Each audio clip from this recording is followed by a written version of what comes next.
Hi all.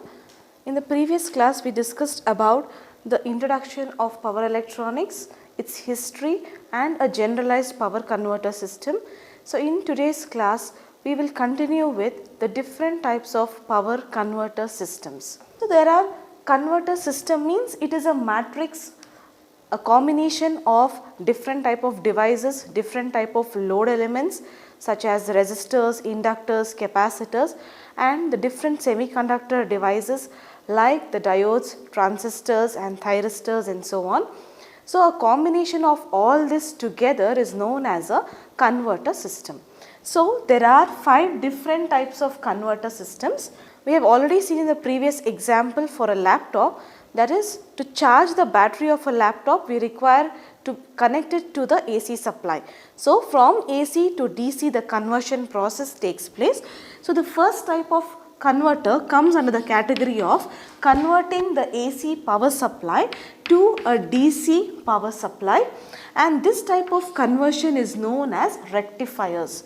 Since we are controlling with respect to the angle, we call it as a phase control rectifiers.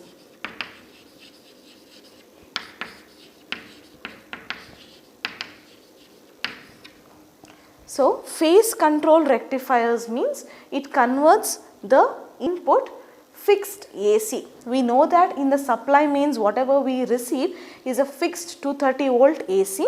So a fixed voltage from the input, AC input, is converted to a variable DC.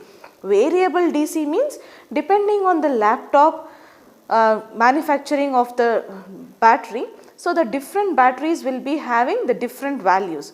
So for the suitable application where we are going to use the rectifier, that level of voltage can be either increased or decreased. So that is known as variable output. Input is a fixed AC. We are going to use a AC to DC converter, also known as the rectifier, which converts into variable DC. So rectifiers, the converter operation is it converts a fixed input AC to a variable output DC by making use of a combination of, that is a matrix of either diodes or transistors or the loads such as resistor, inductor and capacitor. Now let us take an example for this. Let us consider, we all have studied about the diodes. So let us consider a simple diode here connected to the resistive load.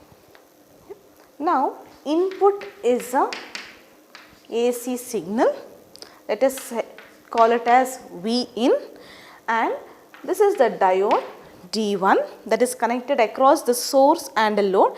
We know that a generalized, a basic circuit must have a source, a load and the connecting devices along with the switches. Here the switch what we are using is a diode. Okay, and we have already studied that power electronics means whatever the devices what we are making use of, the semiconductor devices, it will always be used for the switching action, turning on and turning off. Okay, so the switch that we are using here is a diode which is connected to the R, that is a resistor, and we are going to measure the output voltage here across the circuit. So how this circuit works? During the positive half cycle, AC supply means we know that there is a continuous, that is symmetric waveform is present. So during the half cycle, okay, let's discuss in detail along with the waveform. So this is the input voltage which we know is a sinusoidal signal varying from 0 to pi. This is the AC input signal which we know that it is symmetrical in nature. So 0 to pi first positive half cycle, pi to 2 pi negative half cycle, and this goes on. Okay, so now let us take this few cycles for understanding how this diode is acting as a switch.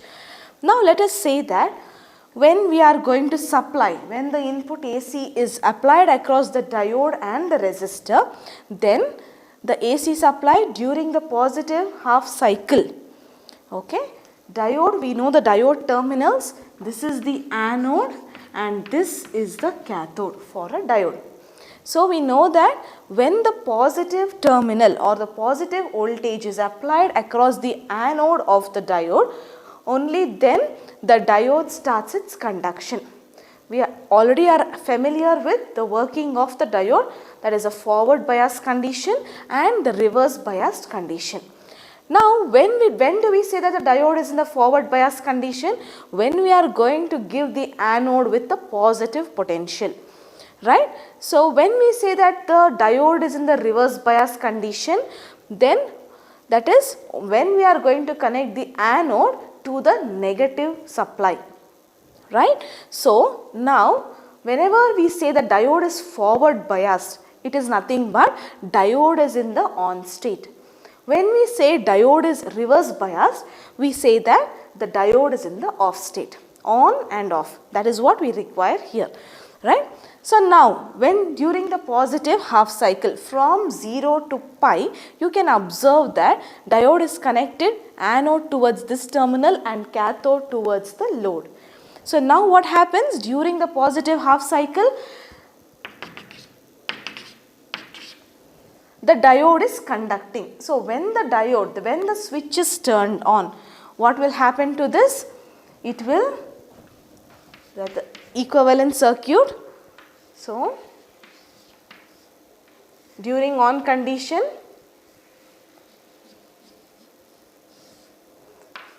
diode is in the on. Diode is in the on means that connects between the source and the load. So when the device allows the connectivity between the source and the load, the current flows to the entire circuit.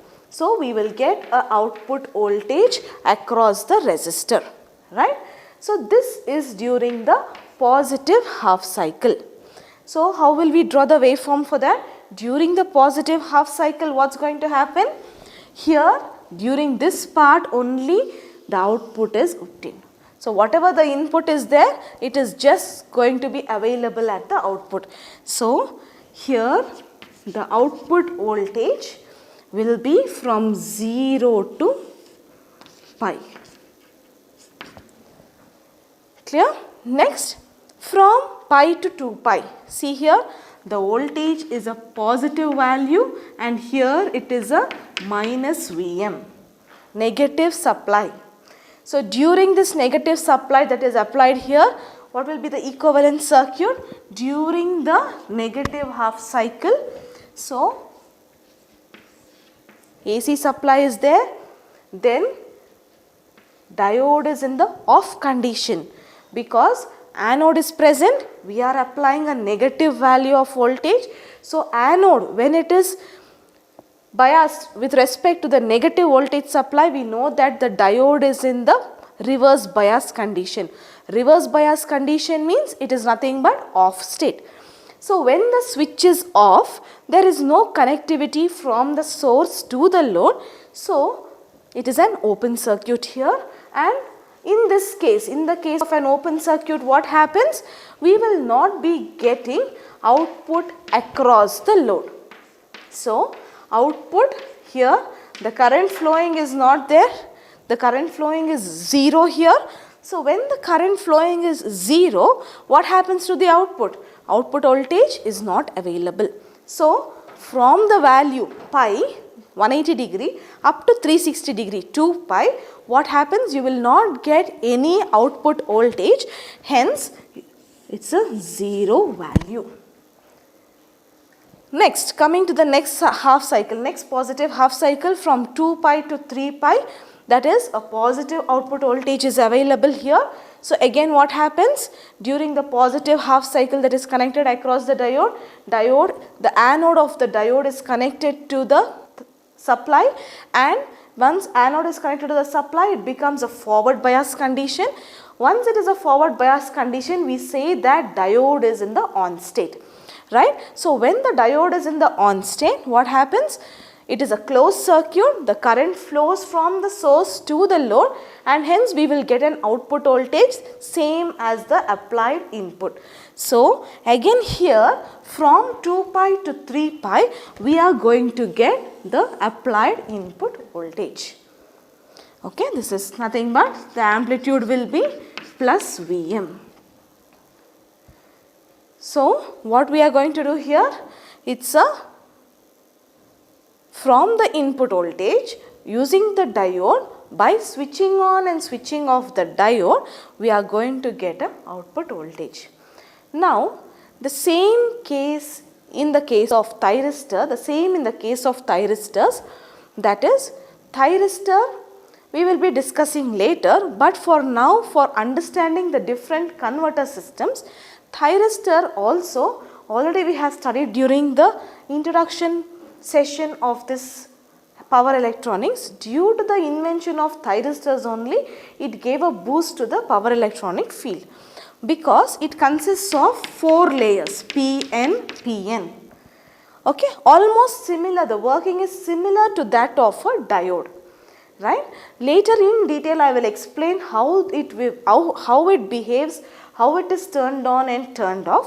For now, in case of this rectifiers, the diode what we are going to use controls completely from 0 to 180 degree, it will be turned on.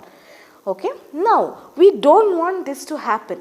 We want our device to turn on at some different angle.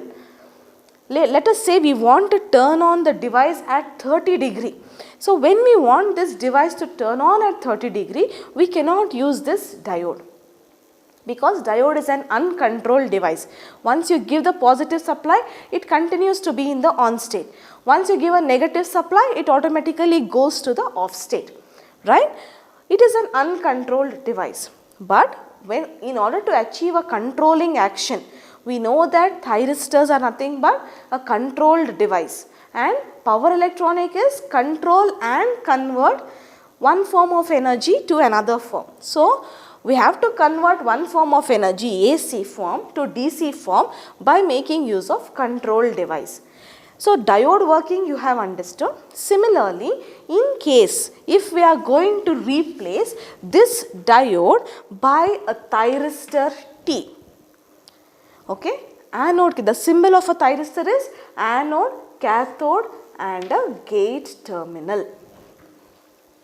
Okay. So this is how a thyristor is. Working is same as that of the diode, but this gate is the controlling agent. You want to turn on the thyristor at some angle 30 degree. Then what happens? At 30 degree only you are going to give the pulses to the gate of the thyristor. Once you give the gate, only then the thyristor is in the on state. Okay. So now in the case of thyristor, for the same circuit, the conduction is the same. When the thyristor anode is connected to positive terminal, along with the application of gate pulse, then only the thyristor will be in the on state. Okay. Now when the anode is connected to the negative half supply of the signal, input signal, then automatically anode, negative supply, reverse bias condition. So automatically thyristor goes off. Okay, the working is similar to that of a diode. Only the change is when you're going to give the gate pulse. Right? So now the working during positive half cycle, negative half cycle is same, but here if you want the gate signal to be turned on at 30 degree, so the waveform will change. Right? So here at 30 degree you are going to turn on, so the waveform will look something like this. This alpha is nothing but the delay angle.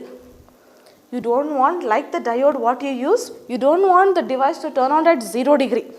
You want the device to turn on at around some other degree in order to save the power. Okay. So what you are going to do? You are going to give some delay, that is known as the firing angle. The angle at which you are going to turn on, trigger the thyristor is known as the firing angle alpha. So again here during the negative half cycle, what happens? Negative anode, so it will be in the reverse bias condition, hence you will not get any output voltage because it is an open circuit, and we know in an open circuit current does not flow, so output will be 0, straight line. Next, in the next half cycle, next positive half cycle, what happens? Once you give the alpha at 30 degree, so for the n number of repetitive cycles, the device will turn on only at 30 degree. Okay, so the next part of the waveform is 30 degree gap not turned on. Once you give the gate signal, it will be turned on. So, from AC to a pulsating DC, you are going to use this type of converter. It is usually used in the battery chargers, okay, the main application of a rectifier. So, hope you have understood how we are converting from AC to DC. Okay, this is a DC to DC converter, right? Fixed DC input. Now, going back to the example of a laptop, we already know that we have a battery within a laptop. Now, from the battery, you want to either give the supply to the processor or you want to give the supply to a graphic card. Like that, you have different devices connected within the battery. So, within the laptop, so what we are going to do is, from the DC available battery, say 10 volts, you want to supply the voltage for a processor which is having some 1.2 volt. So, from 10 volt, you have to reduce the 1.2 volt from DC to a DC itself. So, in that case, we go for a chopper circuit. Chopper circuit is one in which we are going to convert a fixed DC input to a variable DC output. Okay. So, depending on the different devices which we are going to use. Choppers, that is usually used in the battery operated vehicles, electric vehicles. In most of the automobiles, we make use of the chopper circuitry. Okay. Now, for the chopper that we are going to use, we usually prefer the switch to be a member of the transistor family. So, transistors, BJT, MOSFET, you have already come across in your lower semesters. So, we know that BJT or a MOSFET, let us take an example of a BJT. So, now when we consider a BJT, now we know that it is a current controlled device. Current controlled device means only when you give the base current, it will turn on. That is, current flows from collector to emitter. So, it is in the on state. Now, when you remove the base current in a BJT, what happens? It will go off state. So, fully controlled. You can control the on as well as you can control the off period in case of a BJT or a MOSFET. Now, depending on how long you are going to keep the BJT on, how long you are going to put off the BJT, depending on the switching nature, you are going to convert the DC to DC. So, let us take an example of a BJT and see how we are going to convert from a fixed DC input to a variable DC output. Now, this is an example of DC to DC, a simple example. This is a BJT, so which we are going to use as a switch. Now, BJT is a switch. Switch means what? Turn on, turn off. So, BJT when it is going to be in the on state? When you are going to give a small base current. We all know that BJT is a current controlled device. So, when you give a small current at the base terminal, provided the input voltage is applied across this collector and the load. So, during this condition, when a small current is given at the base terminal, current flows from collector to emitter. Okay. So, what happens here? It is in the on state. On state means it provides a closed path for the flow of current. Hence, source is connected to the load and we will get the output across the load. Similarly, when you are not giving for few duration of time, you are not going to apply the base current here. So, what will happen when you are not applying base current? We know that collector to emitter there is no flow of current. So, BJT will be in its off state. On and off. We are using the BJT as a switch. So, we will see the waveform, how the BJT is going to be used to convert from one form of DC to a variable DC output. So, input supply is a fixed DC voltage. We are going to take a fixed value. Let us say it is somewhere around 5 volts. We are going to use a 5 volt battery, okay, as a supply. So, this is the base current. Let us say from T1 to T2 you are going to give the base current. Again from T2 to T3 you are not going to give a base current. T3 to T4 you are going to apply a base current. Okay. Now let us see from 0 to T1, it is not, the base current is not supplied to the BJT, so the device during this time is in the off state, no output. Next, from T1 to T2, during this duration you are supplying the base current, and what happens when you supply the base current to the BJT? It is in the on state. On state means what happens? It will act as a closed switch. So when it is closed, the current passes through source and the load. So what happens? Whatever you are giving at the input, the same thing will be displayed at the output. So during this duration, whatever 5 volts you have applied, the same 5 volts you will be getting at the output voltage. Okay. Next, from T2 to T3, during this duration of time, you are not going to supply any base current. So when you are not applying the base current, automatically what happens? It goes off. Off means this circuit will be broken. Open circuit. We know that for an open circuit current, there will not be any current flow. So source and the load are not connected. Hence, we are going to get a zero output. Similarly, next instant, from T3 to T4, you are giving the base current. Hence, you are going to get whatever you have applied at the input. This will be the output. So it is again a fixed DC to a variable DC. This variation of the DC output, depending on where you are going to apply this chopper circuit, for how long you want to turn on the device, and what is the output you want to get, depending on that you can change the on and off time. Okay, so this is how you are going to convert a fixed DC input to a variable DC output. The next type of power converter system is a DC to AC conversion, and that is also known as the inverters. So we know that whenever at our homes, when the power main switch goes off, then what happens? If we have the UPS connected at our homes, we know that there is a battery which we are using, and from that battery we can turn on the lights and fans that we are using, the domestic appliances, whatever we are using.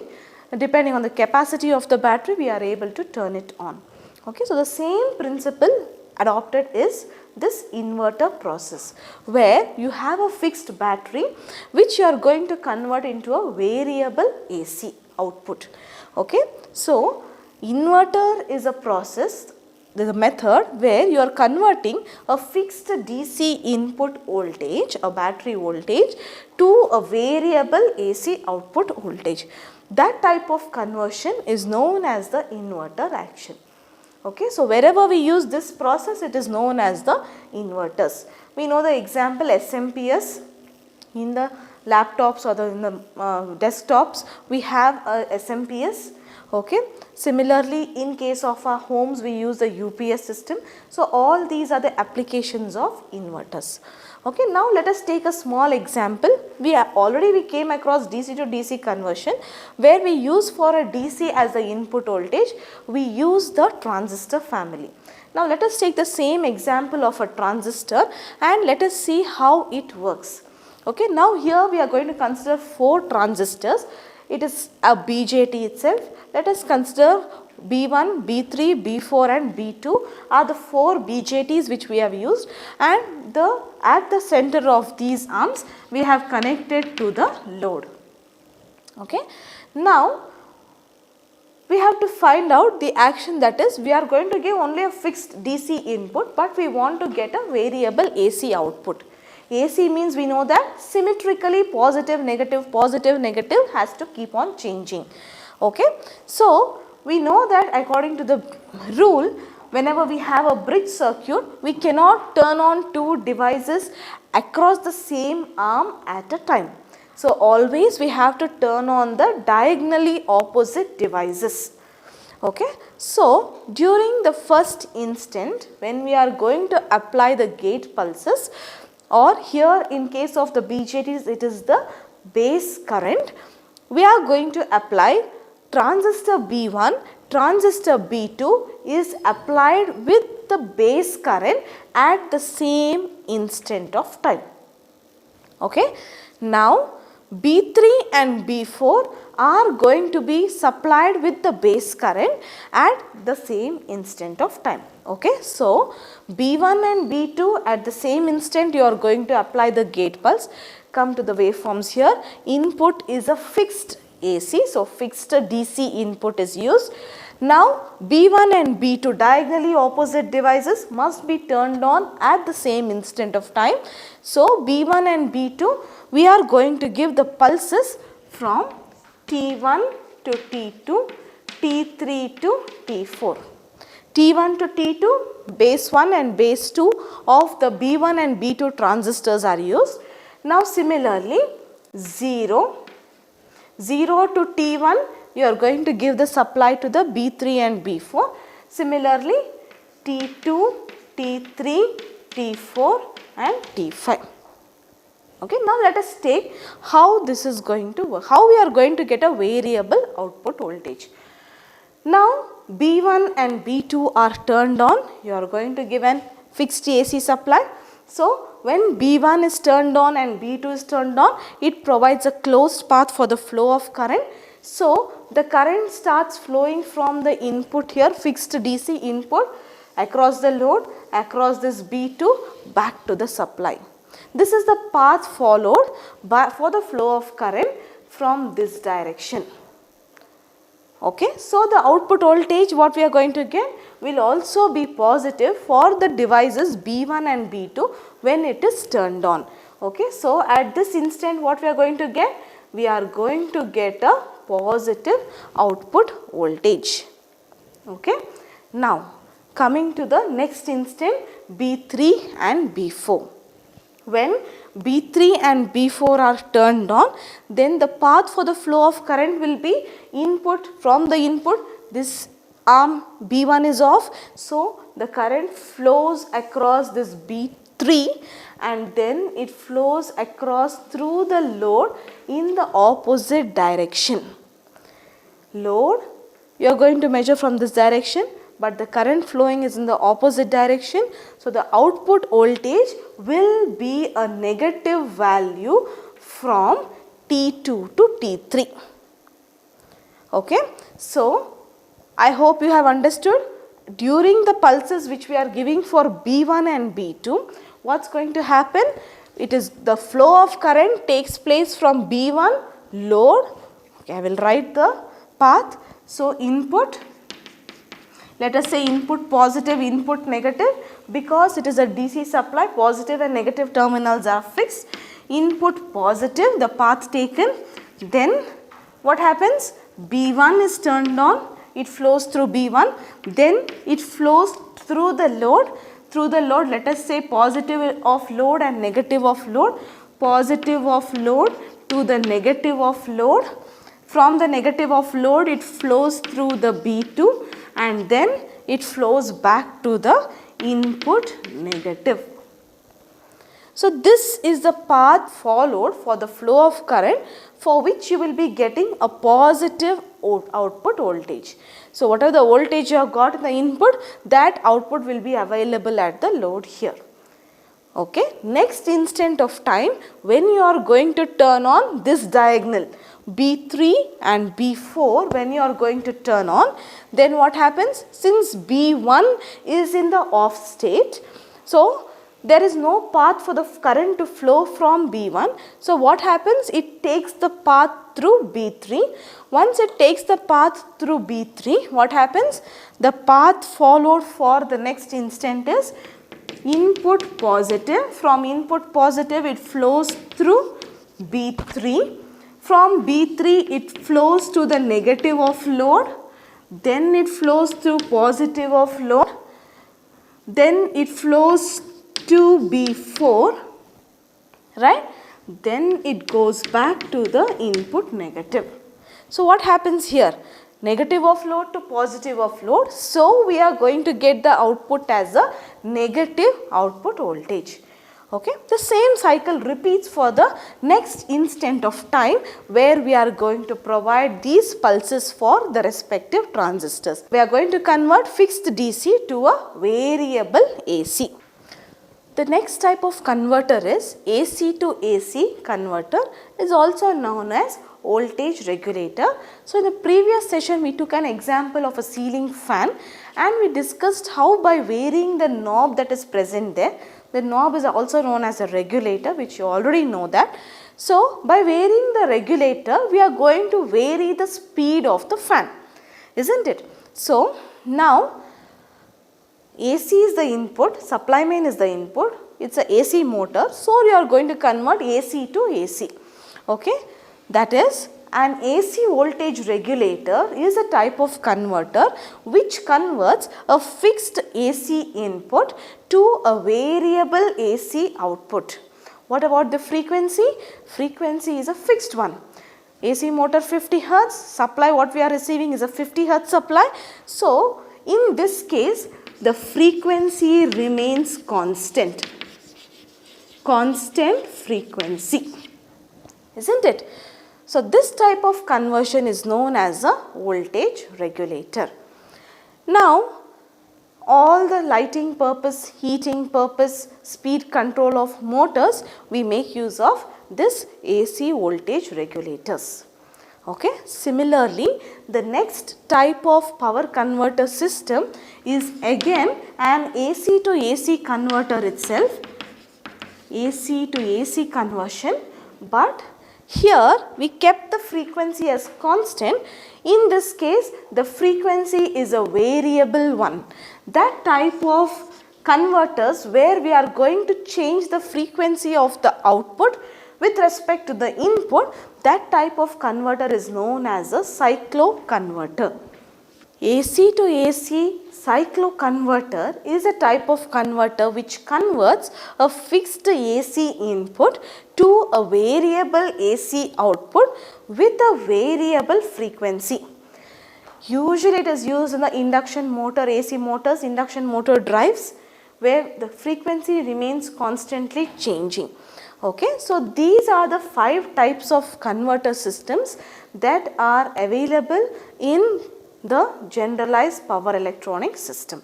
So, depending on where we are applying, what type of system we are applying, what is the application of each of these system and the constraints. If you are using the voltage, a small battery, you want to boost the level, you are doing some small robotic application or you are going to do some mini projects, you can make use of any one of the type of circuit depending on what is the source of your power supply.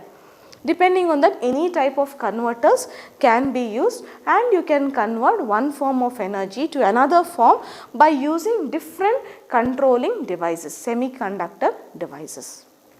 So, this completes the first part of the introduction in module 1. Next we will see in detail about the thyristors, because in case of thyristors, that is the main device which we are going to use in order to have the controlling action over the different type of supplies.